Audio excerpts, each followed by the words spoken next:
In the village of Nebblemere, a curious librarian fox named Tyndall discovers a map that changes with every sneeze.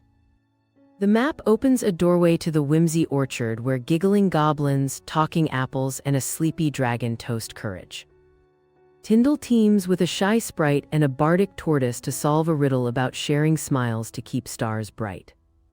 They race through windswept branches and jelly-glass streams, learning that kindness unlocks doors tougher than any spell.